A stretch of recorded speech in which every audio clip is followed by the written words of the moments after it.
ఎందరో మహానుభావులు, అందరికీ వందనాలు. ఆదర్శానికి అడ్రస్గా నిలిచినటువంటి మహోన్నతమైన వ్యక్తుల జీవితంలోని ముఖ్యమైన విశేషాలు, మనకి స్ఫూర్తిదాయకమైన సంఘటనలు, సందేశాలతో కూడుకున్నటువంటి కార్యక్రమం మన సిటీ స్టార్స్. ఉన్నతమైన వ్యక్తిత్వం, ఉన్నతమైన విలువలు, ఆదర్శం, మచ్చలేని మంచి మనిషి, సినీ నిర్మాత, మచ్చలేని రాజకీయ నాయకుడు, పారిశ్రామికవేత్త, వన్ ఆఫ్ ద సెలబ్రిటీ, నిరంతరం చిరునవ్వులతో పలకరించి అందరినీ ఆప్యాయంగా అర్థం చేసుకునే మంచి మనిషి, అంబికా గ్రూప్ సంస్థ చైర్మన్ శ్రీ అంబికా కృష్ణ గారు ఈరోజు మన సిటీ స్టార్ కార్యక్రమాన్ని ఇచ్చేశారు. వారికి ముందుగా స్వాగతం, సుస్వాగతం. నమస్కారం. నమస్కారం. నమస్తే అమ్మ. సార్, ఈ సిటీ స్టార్ కార్యక్రమం ద్వారా మా ఏసీటీ టెలివిజన్ నుంచి మీరిచ్చే సందేశాలు, మీ జీవిత విశేషాలు ఎంతో స్ఫూర్తిదాయకంగా కావాలని మేము మనస్ఫూర్తిగా కోరుకుంటూ కార్యక్రమాన్ని ప్రారంభిస్తున్నాం సార్. మొట్టమొదటిగా ఈ కార్యక్రమానికి మిమ్మల్ని ఆహ్వానిస్తూ మిమ్మల్ని అడిగే మొదటి ప్రశ్న సరదాగా ఒక చిన్న చిలుగు ప్రశ్నతో ప్రారంభిస్తాం సార్. కల్మషం లేని నవ్వు, నిరంతరం మీ ముఖంలో ఆ చిరునవ్వు ఎలా సాధ్యపడుతుందో చెప్పగలుగుతారా? చిరునవ్వు సాధ్యపడతాం ఇవన్నీ పెద్ద పెద్ద మాటలు, కానీ ఒకటి మాత్రం గుర్తుపెట్టుకోవాలండి. మనిషి ఎప్పుడైనా సరే బాధలు, కష్టాలు అందరికీ ఉంటాయి. ఇది సాఫ్ట్వేర్ అనుకోండి, అంటే ఈ తలకాయ మెదడు అనేది సాఫ్ట్వేర్ అయితే ఇదంతా హార్డ్వేర్. ఈ సాఫ్ట్వేర్ ఎప్పుడు మనం కరెక్ట్గా అక్కడ క్లీన్గా పెట్టుకోగలుగుతామో హార్డ్వేర్ బాగుంటుంది, అప్పుడు నవ్వొస్తుంది. జనరల్గా ఎలా ఉంటుందంటే కర్మణ్యేవ బాధికారశే మాపలేషు కథాచన అని భగవద్గీతలో చెప్పినట్టుగా మనం కర్మ చేయడానికి పుట్టాం, కానీ ఫలితాన్ని ఆశించడానికి మాత్రం నీకు హక్కు లేదని శ్రీకృష్ణ పరమాత్ముడు చెప్పాడు. మనం రకరకాల పనులు చేస్తూ ఉంటాం, కొన్నిట్లో విజయాలు పొందుతాం, కొన్నిట్లో అపజయాలు పొందుతాం. కానీ ఆ యొక్క సిద్ధాంతాన్ని ఏదైతే భగవద్గీతలో చెప్పాడో దానికైనా నమ్ముకున్నప్పుడు ఈ సాఫ్ట్వేర్ ఎప్పుడు కరెక్ట్ కాదు. అది నా యొక్క ఆలోచన, అందులో నేను ఇలా ఎప్పుడు నమ్ముతూ ఉంటాను. చాలా థ్యాంక్స్ సార్. సార్, నెక్స్ట్ మిమ్మల్ని ఇంకొక వచ్చిన అడగ ముందు, ఎప్పుడు మీరు ఇంక ఈ ముఖంలో ఇచ్చిన ఇలా కంటిన్యూ అవుతూనే ఉంటుంది సార్. మా ఏలూరుకే కానీ, ఈ ఆంధ్ర రాష్ట్రానికి కానీ పరిచయం ఉన్న ప్రతి ఒక్కరికి కూడా అంబికా కృష్ణ గారి నుంచి కోరుకునేది ఆ చిరునవ్వు. అమ్మవారి అంబికాదేవి. మీరు ఈరోజు అంటే శుక్రవారం అంటేనే ఒక ప్రత్యేకత ఉంటుంది సార్. అంబికా కృష్ణ గారు ఈ ఎర్రస్లో శుక్రవారం కూడా కనిపిస్తున్నారు అంటే సాక్షాత్తు అంబికాదేవి మా దగ్గర ఉన్న ఫీలింగ్ అయితే మాకు కలుగుతుంది సార్, మాకు మా ప్రేక్షకులు కూడా. ఇది చాలా సంతోషం. మీ కుటుంబం గురించి, కుటుంబ విశేషాల గురించి తెలుసుకోవాలనుకుంటున్నాను. అసలు మా ప్రేక్షకులు తెలియజేయండి.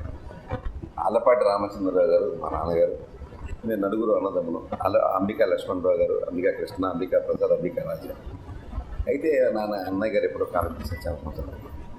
మా నాన్నగారు దగ్గర నుంచి ఈ యొక్క జాయింట్ ఫ్యామిలీ, దాని తాలూకా ఆ అనుబంధాలు మేము అలాగా చేసుకుంటూ వచ్చాం. ఆ యొక్క జాయింట్ ఫ్యామిలీలో ఉండే ఆ యొక్క ఆనందాన్ని మేము అనుభవిస్తాం. మా కోడలు జానకి రామాయణులు గారి మిసెస్, మరొక కోడలు ఆర్సీఆర్ గారని రామచంద్రరావు గారు గారి మిసెస్, మా మరదలు అంబికా ప్రసాద్ గారి మిసెస్, అంబికా రాజా గారి మిసెస్ రాలేదు, ఆవిడ వేరే కార్యక్రమం ఉంది. మా వదిన గారు మా మద్రాస్ హోటల్లో ఉన్నారు, అక్కడ రాలేదు. అమ్మ, మిమ్మల్ని ఒక ప్రశ్న అడుగుతామమ్మా. ఇప్పుడు అంబికా కృష్ణ గారు వ్యాపార వ్యవహారాల్లో కానీ, రాజకీయ వ్యవహారాల్లో కానీ, సామాజిక కార్యక్రమాల్లో ఇప్పుడు బిజీగా ఉంటూ ఉంటారు.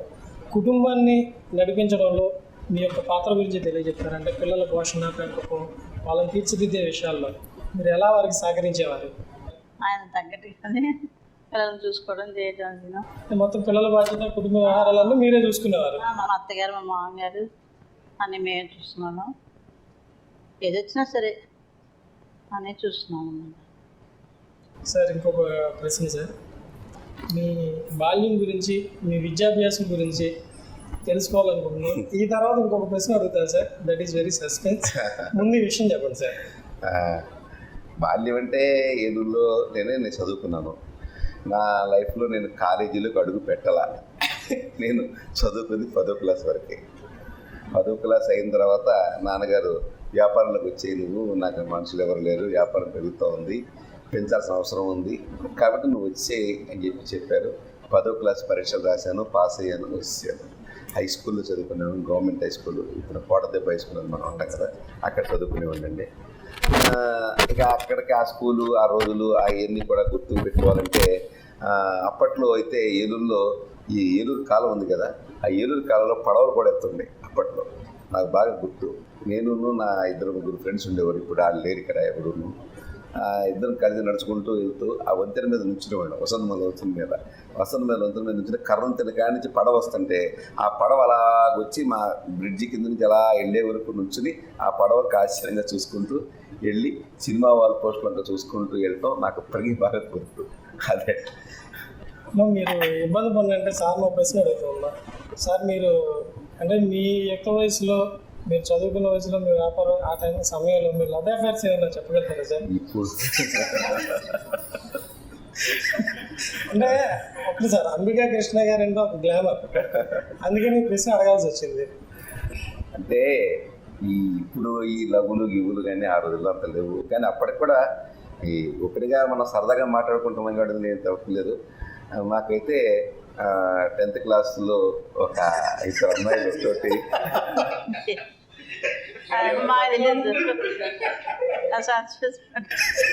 సరదాగా మాట్లాడుకుంటూ ఉండేవాళ్ళం. అంటే ఇప్పటిలాగా మరి ఈ వాట్సాప్లు, సెల్ ఫోన్లు అప్పుడేం లేవు కదా. మామూలుగా మాట్లాడుకోవడం, స్కూల్కి వెళ్ళినప్పుడు మాట్లాడుకోవడం, టీచర్ రాకపోతే ఒకసేపు మాట్లాడుకుంటూ ఉంటాం తప్ప అంతకు మించి సినిమా లేదండి. సార్ ఇంకో ప్రశ్న సార్. ఆ విషయం తెలియదు అసలు, వెళ్ళలేదు, చెప్పలేదు కదా. ఇప్పుడు ఈ రూపంగా సిటీ స్టార్స్ రూపంగా నిజం బయటకు వచ్చింది, తెలుస్తుంది, నిజం బయటకు వచ్చింది. సార్, భగవంతునికి భక్తునికి అనుసంధానమైనది అంబికా దర్బార్ బత్తి. ఈ క్యాప్షన్ నిజంగా కూడా మనిషికి భగవంతుడికి మధ్య ఉన్నటువంటి సంబంధాన్ని, ఆత్మీయ బంధాన్ని, అవినాభావ సంబంధాన్ని సృష్టించడంలో ఈ క్యాప్షన్కి తిరగలేదు సార్. ఈ క్యాప్షన్ సృష్టికర్త ఎవరు, ఈ క్యాప్షన్ ఎలా క్రియేట్ చేయబడింది తెలుసుకోవాలి. అంబికా దర్బార్ బత్తి 1960లో పెట్టారండి. మా కంపెనీ పెట్టి 46 సంవత్సరం, 1946 సంవత్సరం నాన్నగారు 25 రూపాయలతో ఇండస్ట్రీ స్టార్ట్ చేశారు. అక్కడి నుంచి అలాగ వస్తూ ఉండగా 1960స్లో అంబికా దర్బార్ బత్తి పెట్టాం. అప్పుడు అంబికా దర్బార్ బత్తి పెట్టినప్పుడు మా నాన్నగారు స్వయంగా ఆయన మేధస్సులోంచి వచ్చిన బ్రెయిన్ చైల్డే భగవంతునికి భక్తునికి అనుసంధానం అనేది అంబికా దర్బార్ బత్తి. అది ఆ రకంగానే పుట్టింది. ఆ క్యాప్షన్ని జోడు చేసుకుంటూ మార్కెట్ చేయడానికి మేము ఉద్యుక్తులమయ్యాం. ఆ తర్వాత ఏంటంటే ఈ 60 సంవత్సరాలు వచ్చింది మా సంస్థకి. మొన్న 60 సంవత్సరాలు వచ్చింది మొన్న మధ్యన. ఇప్పుడు 70 సంవత్సరాలు వచ్చేసినప్పుడు కూడా 10 ఏళ్ళ క్రితం 60 సంవత్సరాలు వచ్చినప్పుడు నేను ఒక కొత్త క్యాప్షన్ మళ్ళీ దానికి తయారు చేసుకున్నాను. అది అమ్మను మర్చిపోలేము, అంబికాను మర్చిపోలేము. అది కూడా అద్భుతమైన క్యాప్షన్ సార్. ఒక ప్రోడక్ట్ మనం అమ్ముతున్నాము అంటే అండి నమ్మకం అండి. మన అమ్మకం అంటేనే నమ్మకం. నమ్మకంగా మనం ఒక ప్రోడక్ట్ చేసినప్పుడు దాని తాలూకా ఉద్దేశాన్ని కూడా ప్రజలకి కరెక్ట్గా చెప్పగలిగినప్పుడే ఆ ప్రోడక్ట్ తాలూకా విద్వత్తు కానీ ఆ యొక్క కన్జ్యూమర్కి అతనికి మనం కరెక్ట్గా అతనికి ఏదైతే చెప్తున్నామో అది చేస్తున్నామో నమ్మకాన్ని కలిగించాల్సిన బాధ్యత ఒక ప్రోడక్ట్ మ్యానుఫ్యాక్చర్ చేసే వాళ్ళగా మాకుంది. అందుకని దాన్ని మేము దృష్టిలో పెట్టుకుని మేము ఏదైతే చేస్తున్నామో, ఈ మధ్యలో మీరు కూడా చాలా టీవీలో కూడా చూసే ఉంటారు, మా ప్రోడక్ట్ ఎలా తయారవుతోంది, దానికి ఎంత కష్టపడుతున్నాము, ఆ ఫారెస్ట్కి వెళ్ళి వనమూలికలు తీసుకొచ్చి ఎంత చేస్తున్నాం అనేది మేము ఏదైతే చెప్పామో అది చేస్తున్నాం. కాబట్టి 60 సంవత్సరాల నుంచి కూడా మా అంబికా దర్బార్ వాడకదారులు మాతో పాటుగా కలివిడిగా వచ్చి నాకు అప్పుడప్పుడు కనపడుతుంటారు రైల్వే స్టేషన్లోనూ లేకపోతే ఎయిర్పోర్ట్లోనూ. మీ అంబికా దర్బార్ మా అమ్మగారు వాడారండి, మా తాతగారు వాడారండి, మా నాన్నగారు వాడారండి, మేము వాడుతున్నామండి, మా పిల్లలు వాడుతున్నామండి, మాకు అది లేకపోతే తెల్లారదండి అని ఎంతోమంది చెప్తున్నప్పుడు కళ్ళు చెమరుస్తుంటాయి. అంటే ఆ భావోద్వేగం, వాళ్ళకి మాకు ఉన్నటువంటి అనుసంధానం నిజంగా అది భగవంతుడు మాకు ఇచ్చినటువంటి వరం. అది అంబికాదేవికి జన్మకి మేము రుణపడి ఉంటామండి. సార్, అంబికా దర్బార్ బత్తి మీరు పుట్టక ముందే పుట్టిందా లేకపోతే మీరు పుట్టిన తర్వాత పుట్టిందా? నేను పుట్టిన తర్వాత అంబికా దర్బార్, పుట్టిన తర్వాత అంబికా దర్బార్. సార్, ఆ రోజుల్లో అంటే ఈ రోజు ఉన్నంత వేగం కానీ ఈ రోజు ఉన్నటువంటి పరిస్థితులు కానీ ఆ రోజు వ్యాపారంలో లేవు. కానీ ఆ రోజుల్లోనే అంబికా దర్బార్ బత్తిని దేశవ్యాప్తంగా ఒక అద్భుతమైనటువంటి ప్రోడక్ట్గా క్రియేట్ చేయగలిగారు అని దాంట్లో నా పాత్ర నాకు చాలా అదృష్టం. అది ఒక రకంగా చెప్పాలంటే నేను జీవితంలో ఎడ్యుకేషన్ వేరు, యూనివర్సల్ ఎడ్యుకేషన్ వేరండి. ప్రపంచాన్ని చదవటం అంటారు చూసారా, అది ఒక రకంగా నేను అక్కడే చదివానేమో అని నాకు అనిపిస్తుంటుంది. అంబికా దర్బార్ వచ్చి పెట్టిన కొత్తలో మాకెందయ్యా, మాకు అంబికా దర్బార్ తొక్కలేదయ్యా, మాకు వద్దు. అప్పట్లో ఇంకో దర్బార్ బత్తి ఉండేది, మస్తాన దర్బార్ బత్తి ఉండేది షాపుల్లో. మాకు అక్కడ మస్తాన దర్బార్ వద్దు, మాకు అక్కడ అని చెప్తున్నారు. నేను నెల్లూరు నుంచి ఇచ్చాపురం దాకా ఒక వ్యాన్ ఉందండి, 1998 దాని నెంబర్, ఇప్పటికి కూడా చివరి వారి కిందే ఉంటుంది. ఆ వ్యాన్లో నేను తిరుగుతుండేవాడిని. ఇక్కడ సరుకు వ్యాన్ నిండా వేసుకునేసేసి నేను బయలుదేరి, ఒక కుర్రవాడు నేను డ్రైవరు బయలుదేరి వెళ్ళి ఒక్కొక్క కొట్టుకి వెళ్ళి అంబికా దర్బార్ ప్యాకెట్ అమ్మటం కోసం నేను చేసే ప్రయత్నం ఇప్పటికీ నాకు గుర్తు. వాళ్ళు మాకు వద్దంటాం, వాళ్ళ దగ్గర కన్విన్స్ చేసి, ఏమండి దీంట్లో ఇది ఉంటుందండి, ఇది ఉంటుందండి, ఈ రకంగా ఉంటుందని చెప్పి కన్విన్స్ చేసి చెప్పడం, ఆ కన్విన్స్ చేసి చెప్పి వాళ్ళని ఒప్పించి ఒక్కొక్కడైనా మేము రోజు నాకు ఎప్పటికీ గుర్తు. ఆ రకంగా వాళ్ళని కన్విన్స్ చేస్తూ, ఇప్పుడంటే కాదు 11 గంటలకి 10 గంటల షాపులు తీస్తున్నారు, కానీ అప్పట్లో చాలా చప్పులు తీసేవారు, 8కి తీసేవారు. అలాగ మొదలుపెట్టి మధ్యాహ్నం 2 అయిందో, 1 గంట అయిందో, 2 అయిందో, 3 అయిందో కూడా తెలిసేది కాదు. ఒక్కోసారి లేట్ అయిపోయి భోజనానికి వెళ్తే హోటల్లో భోజనం ఉండేది కాదు. రాత్రిపూట హోటల్కి వెళ్ళి పడుకుంటే హోటల్లో డబ్బులు ఎక్కువ అవుతాయని చెప్పేసి ట్రావెల్స్ బంగ్లాలు ఉంటాయి కదా, ఆ ట్రావెల్స్ R&B బంగ్లాని, ఆ ట్రావెల్స్ బంగ్లాలకి వెళ్ళి వాళ్ళ దగ్గరికి వెళ్ళి అక్కడ ఉండే ఆ ప్యూర్కి ఒక అప్పట్లో 5 రూపాయలు 10 రూపాయలు ఇస్తే వాడు రూమ్ ఇచ్చావు. ఆ రూమ్లో పడుకోవడం, రాత్రిపూట అర్ధరాత్రి పూట ఏ కరెక్ట్ గారు వచ్చే లెగండి లేపేసాడు.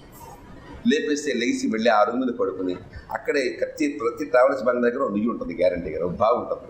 అక్కడ స్నానం చేయడం, మళ్ళీ పొద్దున్నే బత్తి వెలించి దేవుడికి చూపించుకునేసి మళ్ళీ వ్యాన్లో బయలుదేరడం. అలాగే నేను 2 సంవత్సరాల పాటు ప్రయాణం చేశాను. 2 సంవత్సరాల పాటు నాకు జీవితంలో ప్రతి షాపుకి, ప్రతి కొట్టు ఇప్పటికీ నాకు గుర్తే. గుడివాడ కానీ, గుంటూరు కానీ, తెనాలి కానీ, నెల్లూరు కానీ, ఒంగోలు కానీ, ఇటుపక్క రాజమండ్రి కానీ, ఇచ్చాపురం కానీ, అన్నీ కూడా నాకు గుర్తే అండి. ఆ రకంగా అక్కడ రకరకాల మనుషులతోటి నేను జరిగినటువంటి సంభాషణలు కానీ, వాళ్ళతో మాట్లాడిన విధానాలు కానీ నాకు జీవితంలో నేర్పిందేమో అనిపిస్తుంటుంది. నిజంగా అదే కనుక నాకు మంచి అనుభవం కింద రకరకాల మనుషులు, వాళ్ళ మనస్తత్వాలు, వాళ్ళతో నేను నా ప్రోడక్ట్ అమ్ముకోవడం కోసం నేను చెప్పే విధానం, వాళ్ళని కన్విన్స్ చేయడానికి కోసం చేసిన విధానం, వాళ్ళు కోపంగా ఉంటే నేను ఎలా ఉండాలి, వాళ్ళు నవ్వుతూ ఉంటే నేను ఎలా ఉండాలి అనే ఒక ఎడ్యుకేటెడ్ నిజంగా నాకు అయ్యింది. అది భగవంతుడు నాకు ఇచ్చినటువంటి వరమేమో నాకు అనిపిస్తుంది. ఆ రకంగా అంబికా దర్బార్ ఒక్కొక్క మెట్టు ఎక్కుకుంటూ వచ్చిన తర్వాత ఐ థింక్ 1982లోనే ఎప్పుడో ఈ దూరదర్శన్ వచ్చింది. ఆ దూరదర్శన్ వచ్చినప్పుడు మేము దాన్ని ప్రోడక్ట్ని బాగా హైలైట్ చేయగలిగాం. ఆ దూరదర్శన్ వస్తే వారానికి ఒకసారి చిత్రలేఖన వచ్చేది. ఎప్పుడు సినిమా పాటలు వస్తాయని చిత్రలేఖ కోసం కూర్చున్నప్పుడు, ఇప్పుడు పెడితేనే పాటలు వస్తాయి కూడా మనం టీవీ కట్టేస్తున్నాం, కానీ అప్పట్లో ఆ యొక్క చిత్రలేఖ కోసం కూర్చోవడం, ఆ చిత్రలేఖ ముందు వెనక వేయటం. గణపతి సచ్చిదానంద స్వామి గారు ఒక 8 ఎపిసోడ్లు తయారు చేశారు అప్పట్లో. ఆయన తాలూకా హిమాలయాలకి, మానస సరోవర్కి వెళ్ళిన ఎపిసోడ్ అన్నీ వాటన్నింటి కూడా నేను స్పాన్సర్ చేశాను. ఆ స్పాన్సర్ చేసినటువంటి ప్రోగ్రామ్ తోటి, అలాగే ఈ సినిమా నాయకులు కానీ, డైరెక్టర్లు కానీ, లేకపోతే పెద్ద పెద్ద ఆర్టిస్టులు కానీ పోయినప్పుడు వాళ్ళ దానికి జ్ఞాపకాల కోసం అని చెప్పి కొన్ని సీరియల్స్ ఒక ఎపిసోడ్స్ వస్తుండే. అలాంటి ఎపిసోడ్లు ఈ రకంగా అప్పుడు బాగా మేము దాన్ని బూస్టప్ చేసుకుంటే అప్పటికున్న సేల్స్కి ఒక్కసారిగా మాది ఒక 100 రెట్లు పెరిగిపోయిందండి. అంటే దూరదర్శన్ ఇప్పుడైతే చాలా దూరదర్శనం అయిపోయింది కానీ ఒక రకంగా చెప్పాలంటే ఆ దూరదర్శనం అప్పట్లో అది ఒకటే టీవీ కాబట్టి రిమోట్ కంట్రోల్ చేతిలో ఉండేది కాదు. కాబట్టి మనం ఏదైతే చెప్తున్నామో అది చూసేవారు జనం. ఇప్పుడు మేము ఏ టీవీలో ఇస్తే ఏ టీవీ చూస్తున్నారో తెలియదు, గట్టిగా యాడ్ వేస్తే రిమోట్ కంట్రోల్ నొక్కేస్తున్నారో కూడా తెలియదు, ఏదో అలా వెళ్తా ఉంది ఇప్పుడు. కాబట్టి ఆ రకమైనటువంటి టీవీని మేము ఆ రకంగా బాగా ఉపయోగించుకోగలిగాం. దాని ద్వారా మా యొక్క వ్యాపారం కూడా అభివృద్ధి చెందింది అప్పట్లో. అంటే ఇప్పుడు మీరు చెప్పేదాన్ని బట్టి యూనివర్సిటీస్లో ఈరోజు ఎంబీఎస్ మార్కెటింగ్ చేసి గొప్ప కోర్సులు చేస్తూ ఉన్నారు. బట్ మీరు ఆ రోజుల్లోనే మీరు నాకు ఎంబీఏ స్టూడెంట్స్కి జవహర్లాల్ నెహ్రూ యూనివర్సిటీ ఉంది కదా హైదరాబాద్, వాళ్ళు నన్ను పిలిచారు. వాళ్ళకి నేను క్లాస్ తీసుకున్నాను. వాళ్ళని నన్ను పిలిచి క్లాస్ పెట్టుకుంటే నేను వాళ్ళకి క్లాస్ చెప్తే వాళ్ళు ఎప్పటికీ కూడా నాతో టచ్లోనే ఉంటారు. అప్పటికి చెప్పి 10 ఏళ్ళు అయింది. నేను అప్పుడు చెప్పిన విషయాలు అప్పుడప్పుడు గుర్తుపెట్టుకోండి అలాగే యూనివర్సల్ ఎక్స్పీరియన్స్డ్ క్యాండిడేట్ కదా సార్. నాకు వాళ్ళు పిలిచి మీరు ఎంబీఏ స్టూడెంట్స్కి మీరు క్లాస్ చెప్పారండి అంటే నేను చదువుకున్నాను నేనే చెప్తాను బాబు అంటే, లేదు సార్ మీరు చెప్పారంటే వాళ్ళు చెప్పిన తర్వాత నేను చెప్పిన తర్వాత వాళ్ళు చాలా హ్యాపీ అవడం నాకు చాలా హ్యాపీగా ఉంది. సార్ మీ దినచర్య గురించి, అంటే మీరు బిజీ లైఫ్, ఎంత బిజీ లైఫ్ ఉన్నా మీరు ఎప్పుడు చూసినా ఇదే గ్లామర్తో కనబడుతూ ఉంటారు. దీని వెనకాల ఉన్నటువంటి రహస్యం చూడండి, ఒక్క విషయం మనం అర్థం చేసుకోవాల్సింది ఏంటంటే, ఇక్కడ ప్రారంభమే భగవంతుని యొక్క ఆరాధనతో మనం నిద్ర లెగుస్తాను. నాకు అలవాటు. భగవంతుని ఆరాధిస్తూనే నేను నిద్ర లెగుస్తాను. నిద్ర లేచిన తర్వాత స్నానం అంతా అయిన తర్వాత నేను మెడిటేషన్ చేసుకుంటాను. ఆ మెడిటేషన్ ఖచ్చితంగా చెప్పాలంటే ఒక 30 పడుద్ది. ఎంత బిజీగా ఉన్నా, ఎక్కడున్నా, పొద్దున్నే 7ంటికి వెళ్ళాలంటే దాని తగ్గట్టుగా 4 గంటలకి లెగుస్తాను. లేదు కొద్దిగా పర్వాలేదు అనుకుంటే దాని తగ్గట్టుగా లెగుస్తాను. అంతే తప్ప మెడిటేషన్ అనేది మాత్రం మానము. ఎందుకంటే అండి, ఒక విషయం మనం అర్థం చేసుకోవాల్సింది, ఈ యొక్క శరీరం అంతా కూడా భగవంతుడు ఇచ్చినటువంటి ఒక మిషన్ అనుకుందాం.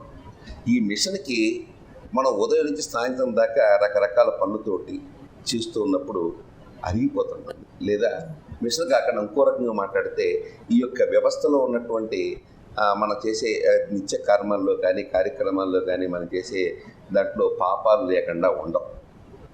ఖచ్చితంగా నేను చాలా నిష్కల్మషను, హృదయాన్ని, పాపాత్ముని కాదు, పుణ్యాత్ముని ఎవ్వడూ ఈ భూమి మీద చెప్పలేడు. చెప్తే అది అబద్ధం నా చిన్న ప్రకారంగా.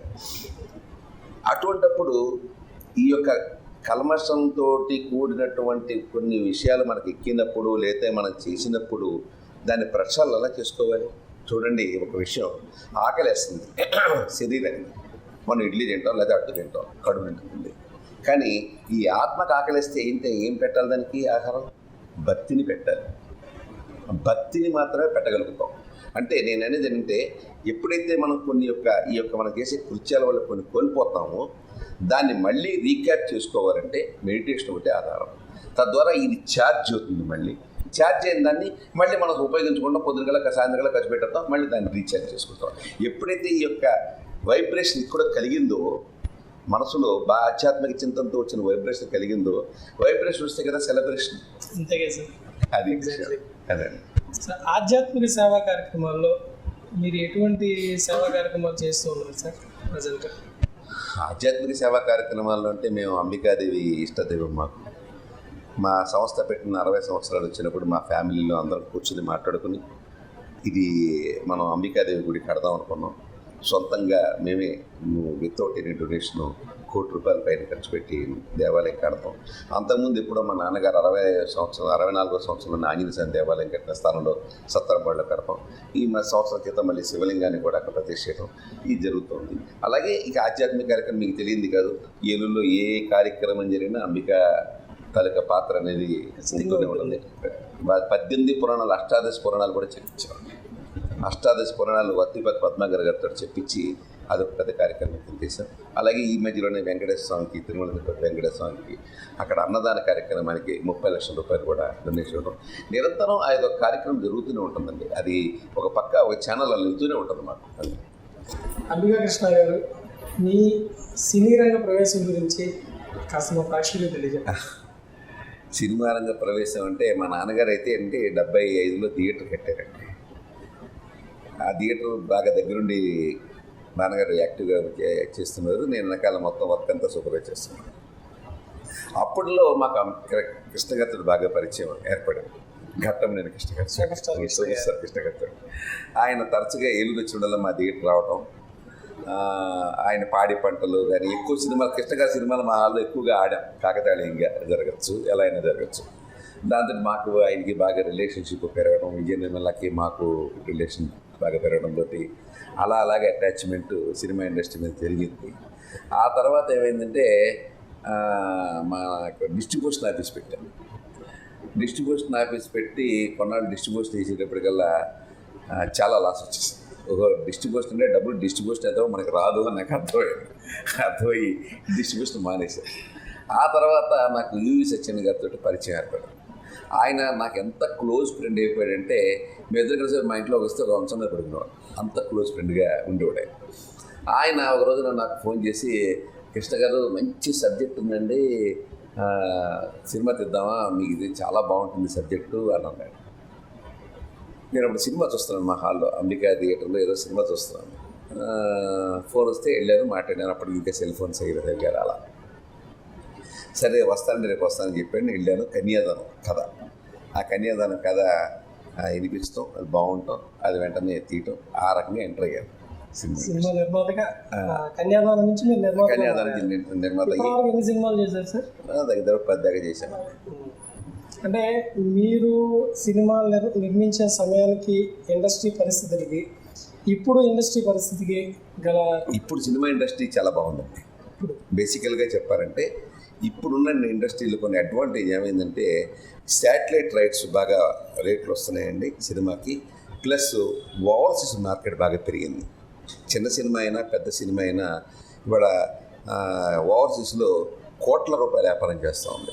ఇద్దరు పెద్ద హీరో సినిమా అయినా కూడా ₹1 కోటి అమ్మే పరిస్థితి పోయి ఇవాళ పెద్ద హీరోలు అంటే మహేష్ బాబు గారు కానీ లేకపోతే మన పవన్ కళ్యాణ్ గారు కానీ ఇలాంటి హీరోల సినిమాలు దగ్గర 12 కోట్లు 14 కోట్లకి వెళ్ళిపోయింది. మన బాలకృష్ణ గారి సినిమా కూడా దగ్గర 8 కోట్ల రూపాయలకి వెళ్ళింది మన డిక్టేటర్. సో ఈ రకంగా ఓవర్సీస్ మార్కెట్ పెరిగింది. ఇంకోటి ఏమైందంటే ఇప్పుడు సినిమా ఇండస్ట్రీలో అడ్వాంటేజ్ ఇవన్నీ కూడా మామూలుగా డిస్ట్రిబ్యూటర్లకు అమ్మటంతో పాటుగా వచ్చే డబ్బు కాకుండా అదనంగా వచ్చే ఆదాయం అన్నమాట ఇది. దానివల్ల ఇండస్ట్రీ పెరిగిందని నేను చెప్తున్నాను. ఇంకోటి ఏమైందంటే ప్రతి తెలుగు సినిమాని కూడా హిందీ వాళ్ళు కొంటున్నారు. థియేటర్లో రిలీజ్ చేయడానికి కాదు, టీవీలో వేసుకోవడానికి. అది ఖచ్చితంగా ప్రతి తెలుగు సినిమా 4 లక్షల నుంచి 40 లక్షల వరకు పెట్టుకుంటున్నారు.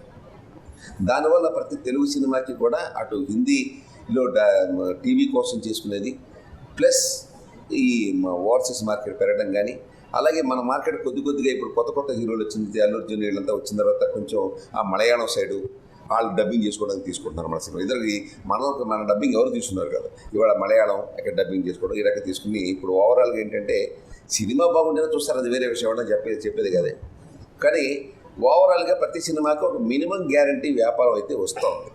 మరీ ఇక వారానికి 5 సినిమాలు 6 సినిమాలు వచ్చి వాటిని కొంత ఇండస్ట్రీని ఇబ్బంది పెడుతున్నాయి. కానీ ఓవరాల్గా సినిమా ఇండస్ట్రీలో బాహుబలి రిలీజ్ అయిన కాడి నుంచి మార్కెట్ తాలూకా స్పాన్ పెరిగింది.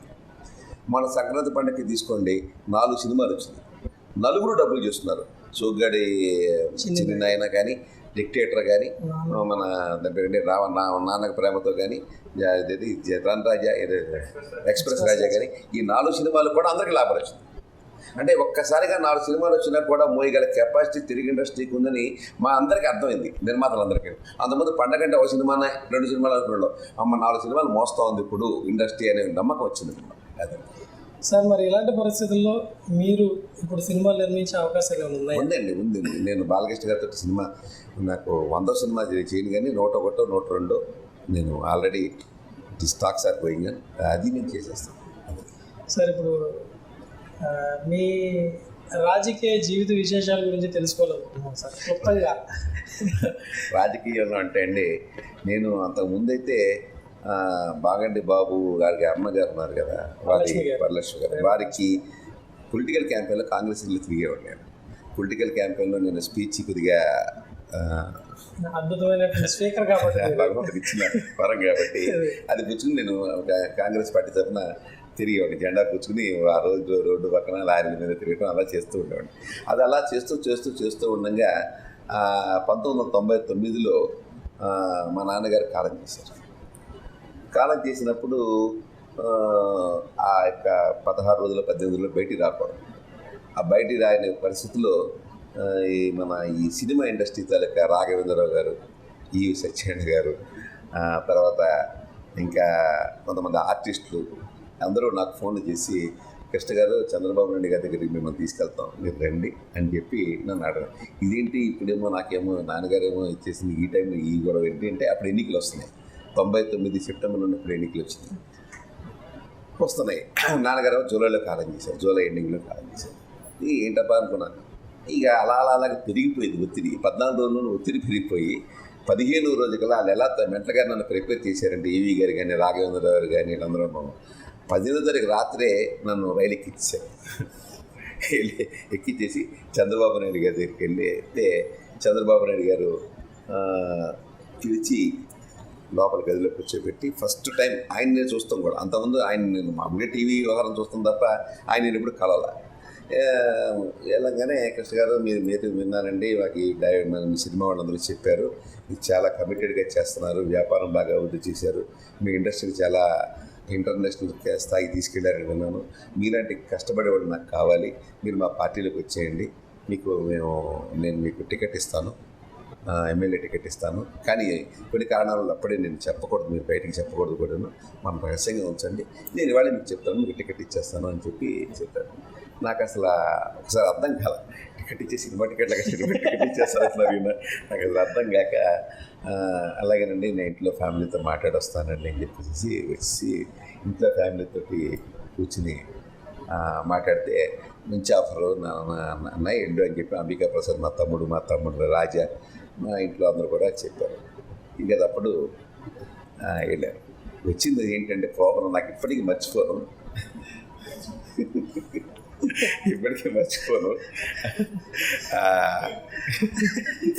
మేడం గారు చెప్పొద్దని అర్థమవుతున్నారు, కానీ మీరు చెప్పాల్సిన సమయం వచ్చేసింది సార్, చెప్పండి, ఈ సమయం చెప్పాలి. అప్పుడు ఏంటంటే నేను నా పార్టీలో జాయిన్ అయిపోయి చాలా పెద్ద ఊరేగింపు చేశారు ఏలూరులో, చాలా పెద్ద ఊరేగింపు, మొత్తం పార్టీ కార్యకర్తలు కానీ అభిమానులు కానీ అందరూ కూడా వచ్చేసి పార్టీలు ఇంకా టికెట్ కూడా నా చేతికి ఇవ్వాల, చాలా పెద్ద ఊరేగింపు చేశారు. ఊరేగింపు చేసి ఇంట్లోకి వచ్చేసేటప్పటికల్లా ఇవి ఈ గదిలోనే తలిపేసేసుకుంది ఆవిడ. తప్పే ఉంది, తలిపేసేసుకునేసి తలుపు తీయదు.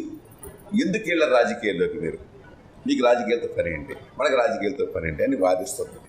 దాన్ని కన్విన్స్ చేయడానికి ఆ రోజున శ్రీకృష్ణుడు సత్యభామ ఆ స్టోరీ మీరు అప్లై చేశారనమాట. మీ పేరులోనే కృష్ణుడు ఉన్నాడు కదా సార్, మీరు ఏదైనా చేయగలుగుతారు. అందుకనే సార్, అందుకనే మీరు ఏదైనా సరే కన్విన్స్ చేయగలుగుతారు. చాలా మంచి సంగతి అని చెప్పారు సార్. సార్ ఇంకొక ప్రశ్న ఏంటంటే, ఆలపాటి అనే ఇంటి పేరుని అంబికాగా మార్చడంలో గల ఆంతర్యం తెలియజెప్పగలుగుతారా? కావాలని మేము మార్చలేదండి. అది ఆలపాటి రామచంద్రరావు గారి నాన్నగారి పేరుతోటి ఆలపాటి రామచంద్రరావు అని పేరు, ఆయన ఆలపాటి రామచంద్రరావు కళాపీఠం అని పెట్టాము. అప్పట్లో అరుణ్ గోవిలు రాముడు క్యారెక్టర్ వేసేది, రామాయణం చేశారు, అందరికి అవార్డు ఇవ్వటము, అలాగే చాలామందికి అవార్డులు ఇవ్వటం, కళాపీఠం అని పెట్టి చేసామండి. చాలా పెద్ద పెద్ద వాళ్ళందరికీ తీసుకొచ్చాము, ఏలూరు వాళ్ళందరికీ అవార్డులు ఇచ్చాము. అప్పుడు ఆలపాటి రామచంద్రరావు నాన్నగారితో ఇలాగ ఉండేది. తర్వాత ఏదైనా బ్రాండ్ అలాగే మీకు చెప్పాను, టీవీ ఈ తాలూకా వ్యవహారం, ఇది ఎప్పుడైతే బ్రాండ్ ఇమేజ్ టీవీ ద్వారా బాగా పాపులర్ అయిపోయిన తర్వాత అంబిక అంటానికి ఒక అలవాటు అయిపోయింది.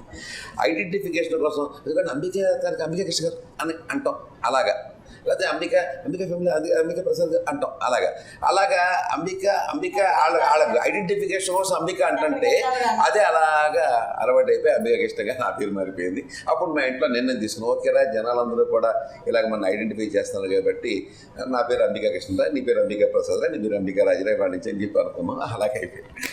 సరే, ఉమ్మడి కుటుంబ వ్యవస్థలో మీరు ఒక ఆదర్శమైనటువంటి కుటుంబం. ఈరోజు ఉమ్మడి కుటుంబాలన్నీ విచ్ఛిన్నం అయిపోతూ ఉన్నాయి, కానీ ఇలాంటి పరిస్థితుల్లో మీరు ఉమ్మడి కుటుంబంగా ఉంటూ ఉమ్మడి కుటుంబంగా కొనసాగుతూ సమాజానికి ఆదర్శంగా నిలిచారు. సో ఉమ్మడి కుటుంబ వ్యవస్థ యొక్క ప్రయోజనాలను మీలాంటి ఆదర్శమైనటువంటి వ్యక్తుల ద్వారా వింటేనే మంచిది, అది నేను తెలుసుకోవాలనుకుంటున్నాను సార్. ఇప్పుడు ఎలా ఉంటుందంటే అండి, ఉమ్మడి కుటుంబం అనేది చాలా అవసరం అండి. అంటే ఫైనాన్షియల్గా స్ట్రాంగ్గా ఉండి ఉమ్మడి కుటుంబం ఉండటం అనేది ఒక పద్ధతి. ఫైనాన్షియల్గా కొద్దిగా వీక్గా ఉన్న వాళ్ళు ఉమ్మడి కుటుంబం మెయింటైన్ చేసుకోండి అని చెప్పడం కూడా కరెక్ట్ కాదు, ఒక రకంగా చెప్పాలండి. కానీ బేసికల్గా ఏమవుతుందంటే అండి, ఉమ్మడి కుటుంబంలో ఉన్నటువంటి బలం ఒక ఉదాహరణ మీకు చెప్తాను. భార్య భర్త అనుకున్నప్పుడు ఎవరికైనా జాతక చక్రం ఉంటుంది కదా, నమ్మినా నమ్మకపోయినా వాడు పుట్టిన తారీఖు జాతక చక్రం ఉంటుంది. ఆ జాతక చక్రం కనుక లెక్కేసుకుంటే భార్యది ఒక చక్రం అయితే భర్తది ఒక చక్రం, అంటే ఒక సైకిల్ అనుకుందాం, ఒక సైకిల్, రెండే చక్రాలు ఉన్నట్టు ఒక వెహికల్. ఇందులో ఏ చక్రం బాగోపోయినా ఆ వెహికల్ కనబడుతుంది, రెండే చక్రాలు ఉంటాయి కాబట్టి. కానీ ఉమ్మడి కుటుంబంలో నా చక్రం ఉంటుంది, మా తమ్ముడు చక్రం ఉంటుంది, నా భార్య చక్రం ఉంటుంది, నా కోడల చక్రం ఉంటుంది, నా మనవడి చక్రం ఉంటుంది, నా కొడుకు చక్రం ఉంటుంది. అందరి చక్రాలతో ఒక పెద్ద రైలు బండిలాగా. అప్పుడు ఏదన్నా ఒక చక్రం, అంటే ఒక చక్రం జామ్ అయిందనుకోండి, బర్రని బండి లాక్కెళ్ళిపోతుంది తప్ప పడదు బండి. అది నా నమ్మకం. అంటే ఉదాహరణ చెప్తున్నాను మీకు, ఇది అనేక చక్రాలతోటి కూడినటువంటి ఒక రైలు బండి లాంటిది ఉమ్మడి కుటుంబం అనేది. రెండే చక్రాలతో కూడినటువంటి ఒక సైకిల్ అనేది మామూలు చిన్న ఫ్యామిలీస్, మైక్రో ఫ్యామిలీస్. కాబట్టి నేను అనేది ఏంటంటే ఉమ్మడి కుటుంబంలో ఆ రకమైన బలం ఉంటుంది కాబట్టి మనిషికి ఒడిదుడుకులు అనేది సహజంగా వస్తూ ఉంటాయి. ఒక్కోసారి అన్ని రోజులు బాగుంటాయని నేను చెప్పకూడదు. ఒకరోజు పగలు ఎండగా ఉంటుంది, రాత్రి చీకటిగా ఉంటుంది, పగల వర్షం పడుతుంది, రాత్రి బాగుంటుంది. అది ఎలాగ చీకటి వెలుగులు సహజం మనిషికి. సో ఈ యొక్క వ్యవస్థలో ఏమవుద్దంటే అండి, ఆ బాగోనప్పుడు కూడా లాక్కెళ్ళిపోయే చక్రం ఒకటి మనకు సహాయపడినప్పుడు ఉమ్మడి కుటుంబం స్ట్రాంగ్ అవుతుంది. తద్వారా వాళ్ళు చేసే వ్యాపారాలు కానీ అవన్నీ బాగుంటాయని నా అంచనా లాజికల్గా.